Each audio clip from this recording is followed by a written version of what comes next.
Today we conclude our readings from Aleister Crowley's The Heart of the Master.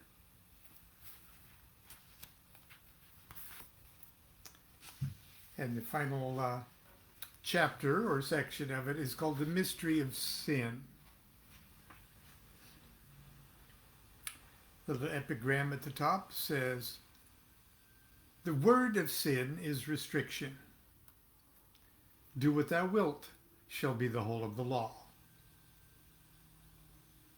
Such were the words of a certain square tablet of brass, which lay upon the hexagonal table beneath the extended forefinger of mine instructor. And because he saw that their sense was partly hidden from me, he called to my memory two other writings from a compilation of certain Jews of old. Quote, "All have sinned and come short of the glory of God. And this, the thought of foolishness, is sin." Now did I understand that all men live in sin, being balked of their true will, that is, of the free function of their essential nature. This restriction cometh much from their ignorance of what their true will is, and much from external hindrance, but most of all, the interference of ill-controlled parts of their own instruments, the body, the mind. For freedom is not found in the looseness and lack of governance, but in the right ruling of each individual of the common weal. That's W-E-A-L, which means what's best for someone or something. What's best for them. For freedom is not found in the looseness and lack of governance, but in the right ruling of each individual of the common weal, so as to assure his own well-being no less than that of the whole. And this effect is to be won by perfect organization under the eye of an intelligence adequate to comprehend the general and particular need together. The way of perfection is thus twofold. First, the true will must be consciously grasped by the mind. And this work is akin to that called the attainment of the knowledge and conversation of the Holy Guardian Angel. Second, as it is written, "Thou hast no right but to do thy will." Each particle of energy which the instrument is able to develop must be directed to doing of that will. And this is one fierce lion in the way, that until the second task be already far advanced, the confusion of the instrument is such that it is wholly incapable to accomplish the first. Then said my guide, "It is well. Learn this also, a great mystery and wonderful, that all conflict between the parts of the universe springs from this error, and none other. For in our infinite space, which is nothing but our boundless range of possibilities, there is no need that anyone should push his fellow aside. As there is room in heaven for every star to pass upon its way unchallenged, so with these stars of earth, which go masked as men and women. Know therefore that this law of Thelema, do what thou wilt, is the first law ever given to man, which is the true law for all men in every place and time. All earlier laws have been partial, according to the faith of the hearer or the customs of a people or the philosophy of their sages. Nor is there need with this law of Thelema of threats and promises? For the law fulfilleth itself, so that the one reward is freedom for him who doeth his will, and the one punishment is restriction for him that goeth astray. Teach thou therefore this law to all men. For in so far as they follow it, they cease to hinder thee by their false random motion. And thou dost well to thyself in doing well to them. And he most hindereth himself who hindereth others from their path,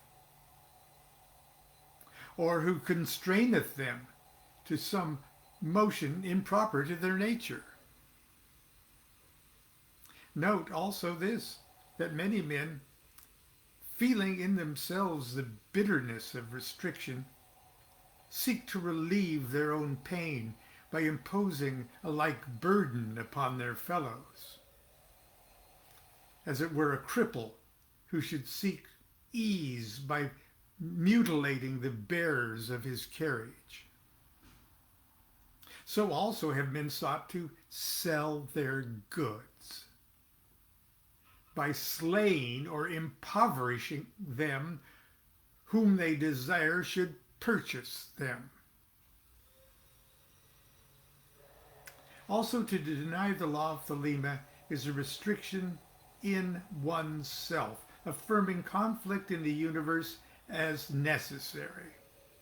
It is a blasphemy against the self, assuming that its will is not a necessary and therefore noble part of the whole. In a word, he who accepts not the law of Thelema is divided against himself. That is, he is insane. And the upshot shall be the ruin of the unity of his Godhead. Yet hearken again. The opposition of two movements is not always evidence of conflict or error. For two opposite points on the rim of a wheel move one north, the other south, yet are they harmonious parts of the same system. And the rowlock, which resisteth the oar, hindereth not, but abideth the true will of that oar. So then, self-control is no wise the enemy of freedom, but that which maketh it possible. And he who would deliver a muscle from its bondage to its bone by severing it rendereth that muscle impotent. Moreover, hear this word.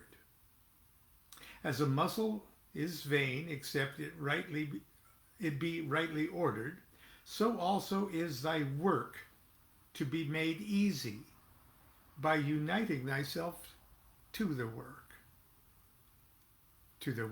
of the Master, even Therion, whose true will it is to bring each man's work to its perfection. To this end hath he proclaimed his law. So also to that end, which is also thine, do thou add thy little strength to his great might. As it is written, and blessing and worship to the prophet of the lovely star. Thou therefore go on in my strength, saith the Lord of the Aeon, and ye shall not turn back for any. While he thus spoke, I felt constantly in myself a cleansing of the heart. And my stature was increased because of the straightening of my nature.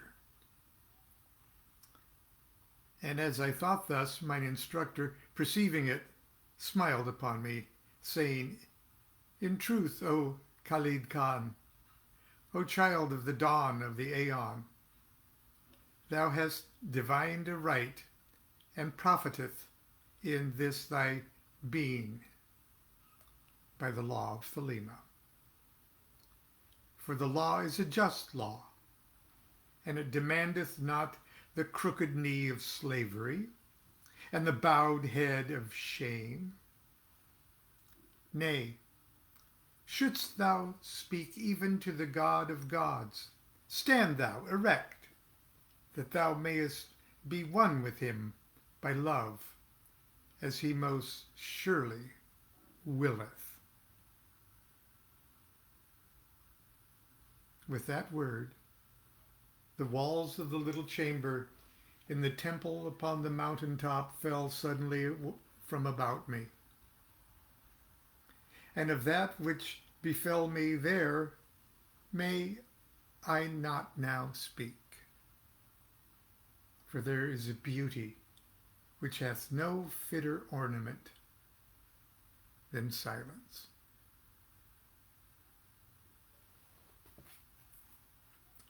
Tomorrow we will start something else. That is the heart of the Master, or at least most of the heart of the Master. And I have errands to run today. I think it's part of my will to do that. Please don't forget the